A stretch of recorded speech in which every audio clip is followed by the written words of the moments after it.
আসসালামু আলাইকুম ওয়া রাহমাতুল্লাহি ওয়া বারাকাতুহু। ইন্নাল হামদালিল্লাহি ওয়াহদা ওয়াসসালাতু ওয়াসসালামু আলা মুহাম্মাদিনিল মুস্তাফা ওয়া আলা আলিহি ওয়া আসহাবিহিল মুজতবা আম্মা বাদ। প্রিয় দর্শক, এই মুহূর্তে প্রিয় মাতৃভূমি বাংলাদেশ সহ পৃথিবীর যে প্রান্ত থেকে আমাদের সাথে যুক্ত হয়েছেন, আপনাদের সকলকে সাদর অভিনন্দন জানাচ্ছি চ্যানেল আয়ের মাহে রমাদান উপলক্ষে বিশেষ অনুষ্ঠান ইসলাম জানা ও জানাই। প্রিয় দর্শক, আজ যে বিষয়টি নিয়ে আলোচনা করব তা হচ্ছে নিয়তের বিশুদ্ধতার গুরুত্ব ও ফজিলত নিয়ে। আর এ বিষয়ে আলোচনা করবার জন্য আমাদের স্টুডিওতে একজন বিজ্ঞ আলেম দ্বীন উপস্থিত রয়েছেন। আসুন আমরা তার সাথে পরিচিত হইনি। আজ আমাদের সাথে যুক্ত হয়েছেন নিটোর জামে মসজিদের সম্মানিত ইমাম ও খতিব হযরত মাওলানা হাফেজ মুফতি মোহাম্মদ আব্দুল কাদের তাওহিদ। আসসালামু আলাইকুম ওয়া রাহমাতুল্লাহ। যে নিয়তটা, এটা এত গুরুত্বপূর্ণ যে পুরো মানবদেহের প্রোফাইলের মধ্যে নিয়তটা এত সিক্রেট থাকে যে শয়তান মানুষের মানবদেহের প্রতিটি অঙ্গ প্রত্যঙ্গে চলাচল করে। ইন্না শয়তান ইয়াজরি মাজরাদ দম, কিন্তু মানুষ কি ইন্টেনশন করবে, কি নিয়ত করবে, এটা শয়তানের জানা নেই। এই প্রোফাইলটা ক্লোজ করে দেওয়া হয়েছে, এটা লক করে দেওয়া হয়েছে, এটা শয়তান জানে না। আসলে এই যে নিয়তটা এত গুরুত্বপূর্ণ, কি বলবেন কোরআন এবং সুন্নাহর আলোকে নিয়তের ব্যাপারে? ধন্যবাদ আপনাকে বিজ্ঞ উপস্থাপক, ধন্যবাদ সম্মানিত দর্শক শ্রোতাদেরকে। অত্যন্ত গুরুত্বপূর্ণ একটি বিষয় হলো নিয়ত। আপনি শুরুতেই বলেছেন ইন্নামাল আমালু বিন্নিয়াত। ইমাম বুখারী রহমতুল্লাহি আলাইহি তিনি তার বুখারী শরীফটা শুরু করেছেন এই হাদিস দিয়ে, কারণ তিনি এখানে আমাদেরকে দিক নির্দেশনা দিচ্ছেন যে আমার সামনের যত কিছু বর্ণনা হবে সব কিছুই নিয়তের উপর একটা ডিপেন্ডেন্ট থাকবে।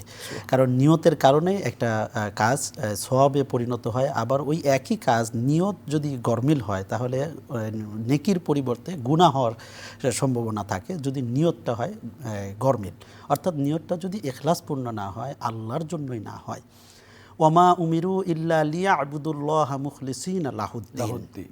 আল্লাহ পাক রব্বুল আলামিন নির্দেশ দিয়েছেন যে তোমাদের প্রতিটি কাজ হবে ইখলাসের সাথে। এই ইখলাসের সাথেও কিন্তু নিয়ত সম্পর্কিত, কারণ নিয়তটা যদি পরিশুদ্ধ না হয় তাহলে কোনো কাজই কোনো ফল আনবে না, অর্থাৎ আখিরাতে তার জন্য কোনো ফায়দা বয়ে নিয়ে আসবে না। এখানে একটি গুরুত্বপূর্ণ বিষয় ইমাম গাজ্জালী রহমতুল্লাহি আলাইহি তিনি বলেছেন যে নিয়তটাকে তিনি চারটা ভাগে ভাগ করেছেন। একটি হলো এক শ্রেণীর মানুষ, উদাহরণ দিয়ে বলেছেন যে তার ধন সম্পদ আছে, ইলম আছে, সে এই ধন সম্পদটাকে সে সৎ পথে ব্যয় করে, এটা হলো এক শ্রেণীর লোক। দ্বিতীয় শ্রেণীর লোক যার কাছে আসলে এই সম্পদটা নেই, কিন্তু সে তাকে দেখে সে আফসোস করে এবং সে নিয়ত করে যে আল্লাহ আমারও যদি এরকম ইলম এবং এরকম সম্পদ থাকতো তাহলে আমি ওনার মতন আমি এরকম দান করতাম। নবীজি সাল্লাল্লাহু আলাইহি ওয়াসাল্লামের ভাষ্য অনুযায়ী এই দুইজন ব্যক্তি সমান, সুবহানাল্লাহি ওয়া বিহামদিহি সুবহানাল্লাহিল আযীম, শুধু নিয়তের কারণে।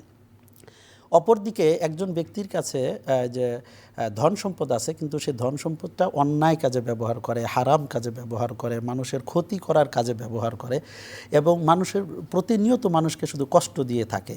এখন এটা দেখে যদি অন্য কেউ মনে করে যে চতুর্থ শ্রেণীর ব্যক্তি যে আমার যদি এরকম সম্পদ থাকতো তাহলে আমিও তার মতন মানুষের উপরে রাজত্ব করতাম, মানুষকে আমি কষ্ট দিতাম বা মানুষের উপরে ক্ষমতার দাপটে আমি কাজ করতাম, তাহলে এক্ষেত্রেও এই দুইজন সমান।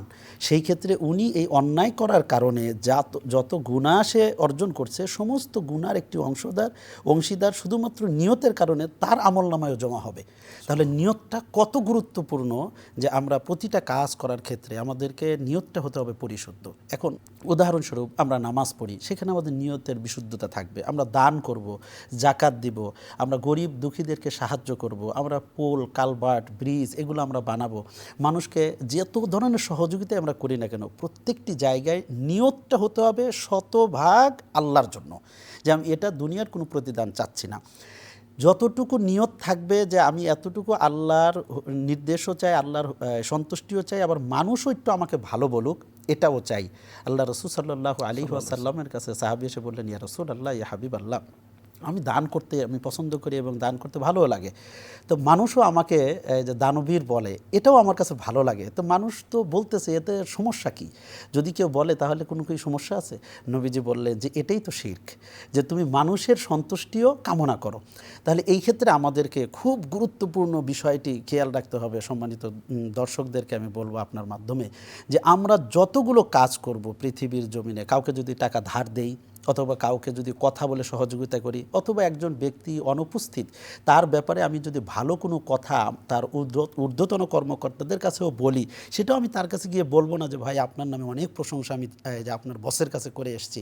কারণ এটা আমি করব কেন? আল্লাহর সন্তুষ্টির জন্য। নিয়তটা যদি পরিশুদ্ধ থাকে তাহলে প্রতিটি ক্ষেত্রেই আমরা আল্লাহর কাছে যাজা পাওয়ার জন্য আমরা এই কাজগুলো করব। তার মানে কুল ইন্না সলাতি ওয়া অনুসুকি ওয়া মাহইয়ায়া ওয়া মামাতি লিল্লাহি রাব্বিল আলামিন। খুব সুন্দর কথা।